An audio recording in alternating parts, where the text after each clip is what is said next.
Well, my name's Deryn Blackwell, I'm 19 and I am originally from Norfolk, but I'm currently in Durham. And I guess I'm a cannabis advocate.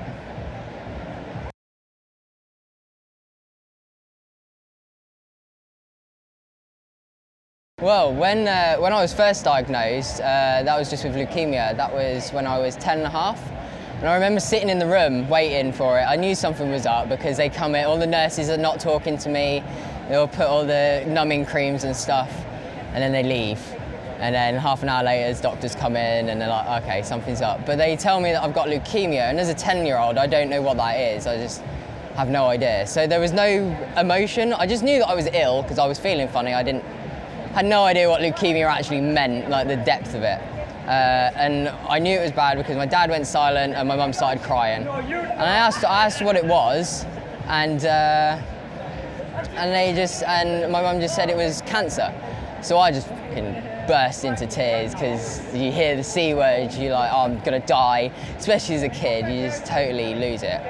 But after that, it was such a roller coaster of events that you didn't have a chance to process it until like a week afterwards, and you're like, okay, no, I'm not dead, but I am very ill.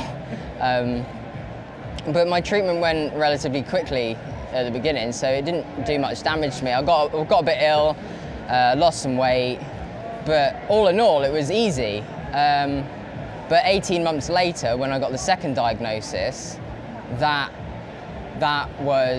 it was expected again because it took so long to get the actual diagnosis. I think it took about 8 weeks from me knowing that I was ill to then finding out how ill I was. So I had the whole of the summer holidays, I think, to just prepare for like, okay, I've either got a secondary cancer or I've got a relapse. They were the only two choices in my head because I knew I was ill. There was something wrong. And then they told me, they were like, yeah, you got a Langerhans cell sarcoma. We have no idea like what this is really. They called it a relapse because it had a similar genetic profile as leukemia. So they classed it as a relapse, not a secondary.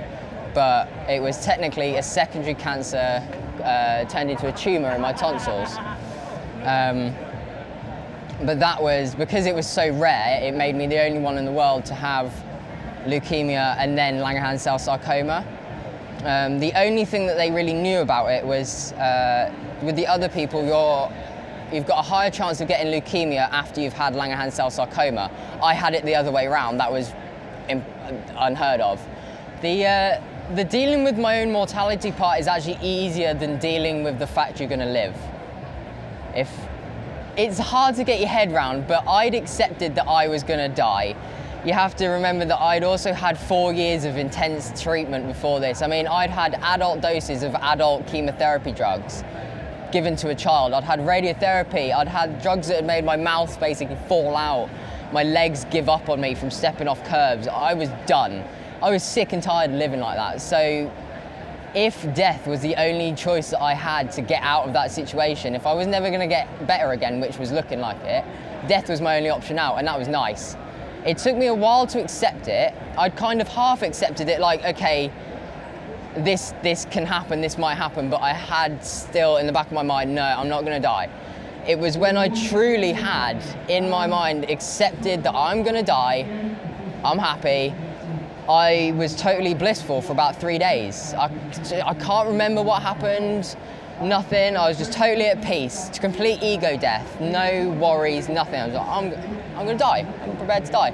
I'd sat in the room where they were gonna put my body after I died, I'd seen where I was gonna go, everything. And I was content with it.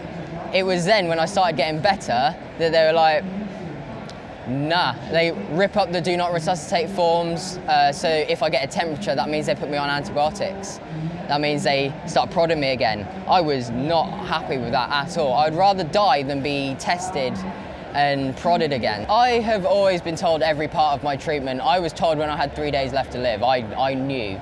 I was told all the meetings, the secret meetings and stuff that your parents get called into. I knew exactly what was said in those because it's about me. I want to know what's happening to me, and my parents have always accepted that. So no matter what kind of treatment it was, I was always told what it was. I mean, I had radiotherapy. They locked me in a room with the doors that thick.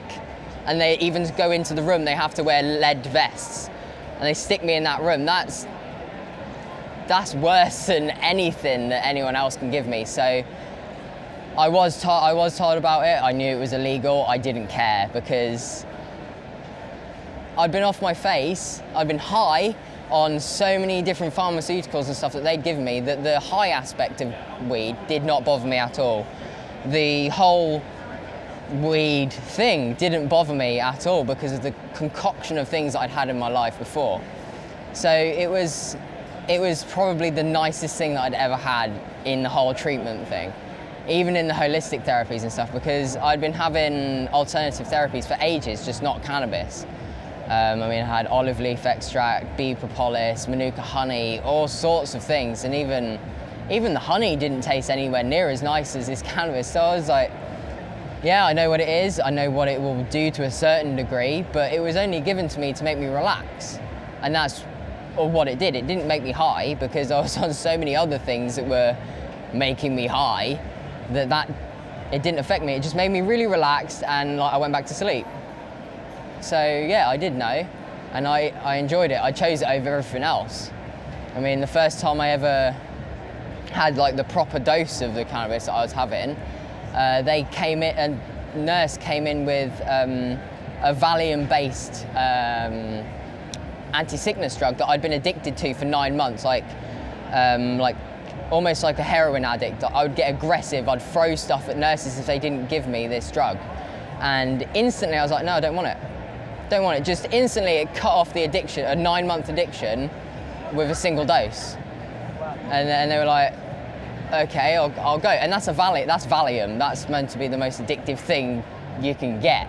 Morphine was invented to get people off Valium. And cannabis got me off that instantly, and it was a way better anti-sickness, anti-anxiety, it helped me sleep. It was way better than every other drug they were giving me. So I'm not cured, no, I'm never cured. I still have the bone marrow that was able to produce the cancers in the first place. I have my own cells that went haywire at the beginning, so I have the maintenance dose of cannabis oil every day because that will stop anything from coming up, because my immune system obviously doesn't have the coping mechanisms to fight off cancer as much as anyone else. That's how I got it in the first place. The only thing I can do is mitigate the help of it by being vegan and taking cannabis oil and just having as much cannabis in my system and alkaline diet as possible. It's the only thing I can do. So, but because the doctors literally called me a miracle, they had no idea what was going on.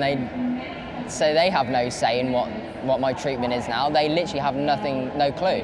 If you use cannabis, even for a little bit, say it. That's the only way that it becomes normalized. We know that there's loads of people that smoke it, use it, grow it, that they don't want to say anything about it. They're the important ones that need to come out because it's a very small group at the moment, but it's a very loud echo chamber. There needs to be more people coming in that they know a little bit about weed, they like it, or they maybe don't like it, but they still need to come and learn. So that's to just learn about it and then you'll make up your mind.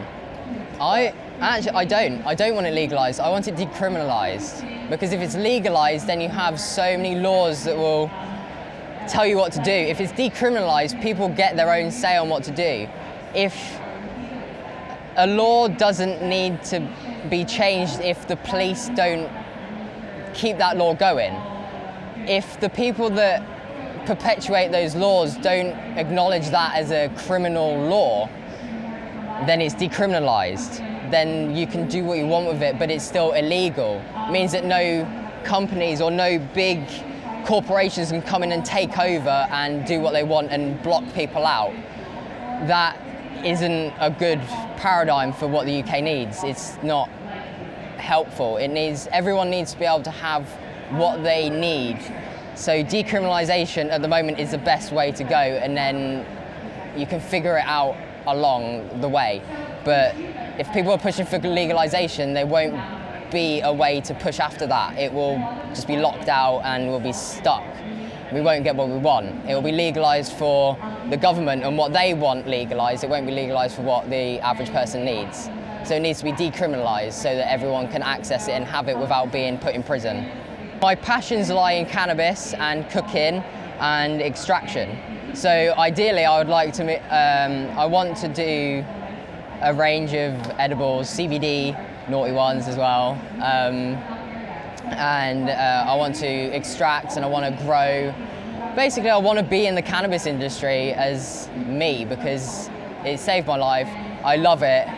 It's never going to not be in my life, so I may as well learn to try and make a living from it as well as enjoy it and be able to supply myself without having to rely on anyone else.